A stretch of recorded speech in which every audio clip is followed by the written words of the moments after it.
अस्सलाम वालेकुम। आज हमारा नया लेक्चर है, लेक्चर नंबर 9 है। अब हम आज जो हम पढ़ेंगे वो है अनसाइंड लॉन्ग।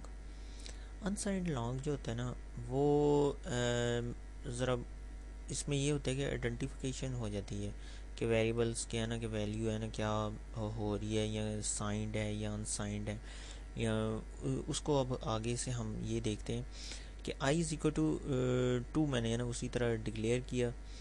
ठीक है, डिक्लेरेशन हुई है, इनिशलाइजेशन हुई है। अब ये कंपाइल करते हैं तो फिर अब रन करते हैं तो तब हमें पता चलता है कि इसमें क्या फ़र्क है। कंपाइल किया,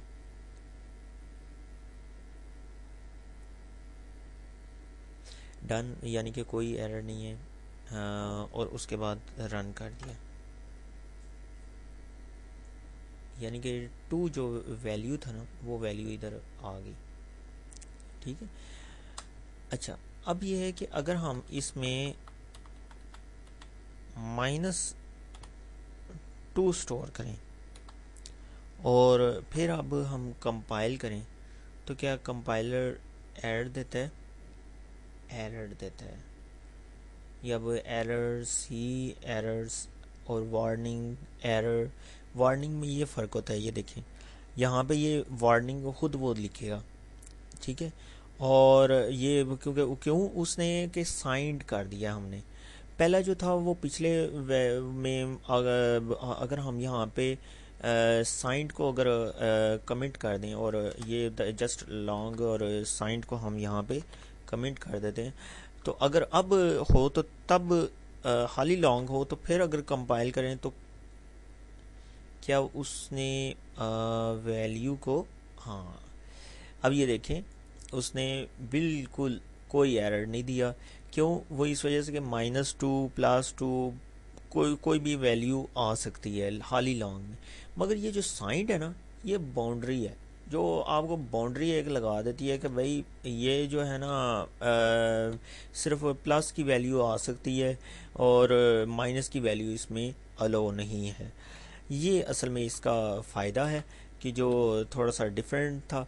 बाकी वैल्यूज़ उसी तरह, वेरिएबल का नाम भी आप आई की बजाय कुछ और भी लिख सकते हैं। हाँ, रिजर्व वर्ड और कीवर्ड नहीं रख सकते आप, यहाँ पे साइंड नहीं रख सकते। वो जैसे कि ये साइंड है, ये आप कॉपी करें और कंट्रोल, जिस तरह के मैं अभी आपके सामने कंट्रोल C किया और यहाँ पे मैंने आई की जगह पे मैंने है ना पेस्ट कर दिया और कंट्रोल V किया और फिर उसके बाद मैं अब कंपाइल कर रहा हूँ।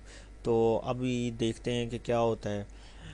हाँ जी, ये देखें, ये यहाँ पे ही उसने है ना एरर दे दिया। ठीक है, क्योंकि वेरिएबल जो नाम है हमने वो साइंड रख दिया है ना, ये वाला साइंड रख दिया था, ये उसने वहाँ पे ही एरर दे दिया। उसने कहा नहीं, ये जो है ना ये बिल्ड इन टाइप लॉन्ग है फलानी फलानी, वो ये एरर्स और वार्निंग है ना, वो आपको पहले मैं दिखाया था, वो खुद है ना, वो कंपाइलर खुद वार्निंग है ना लिखता है कि ये जी वार्निंग है। अच्छा, वो इसमें यह है कि यहाँ पे अगर हम एंड पे मैं अगर 1 रख देता हूँ ना, 1 एंड पे 1 मैं लिख रहा हूँ ये साइंड के, तो उसने वो कल बगैर कंपाइल किए कलर तब्दील कर दिया। मकसद ये बताना था कि वेरिएबल जो डिक्लेयर करते हैं ना उसमें पहले शुरू में करैक्टर रखते हैं, उसके बाद करैक्टर रखने के बाद लाजमी करैक्टर या अंडरस्कोर हो सकता है। या जैसे कि यहाँ पे है ना ये साइंड था ना, इसके बाद हम है ना यहाँ पे अंडरस्कोर डाल देते हैं, तो ये भी अलाउ कर सकता है कंपाइलर। इसको अगर हम कंपाइल करें तो ये आई पे उसने दिया है, यहाँ पे एरर नहीं दिया। ये जो है उसने वो कहा है कि कोई वेरिएबल का नाम है। ठीक है, अगर खाली नंबर रखते तो तब यहाँ पे एरर देना था, खाली नंबर होता। ये 1 अंडरस्कोर ख़त्म कर दिया मैंने, अंडरस्कोर यहाँ पे शिफ्ट की और ये सिफर और ऊपर वो लिखा होता है, तो उस पे आप है ना वो कर सकते हैं चेक। अच्छा, यह ये जो है ना, अब ये है कि हमने ये, अब ये देखें ये कहाँ पे एरर आ गया। यहाँ पे वन जो है ना वो खाली वन रखेंगे। ये तो वन तो कांस्टेंट है, हम पहले पढ़ आए हैं, वन तो कांस्टेंट है, और कांस्टेंट को हम वेरिएबल डिक्लेयर, वेरिएबल का नाम डिक्लेयर कर रहे हैं। ये तो अलाउ करना ही नहीं चाहिए लॉजिकली तौर पे। तो इसलिए हम यहाँ पे अगर कोई करेक्टर लिख देते हैं, ए लिख देते हैं, ए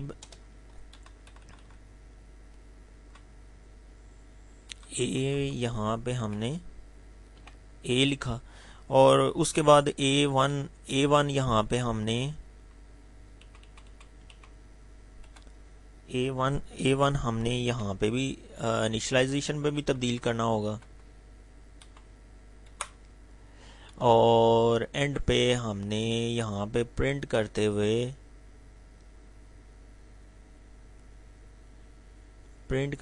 भी हमने ए वन कर दिया। ठीक है, अब हम कंपाइल करते हैं तो अब क्या करता है, अब क्या कहता है, अब हम देखते हैं प्रैक्टिकली तौर पे।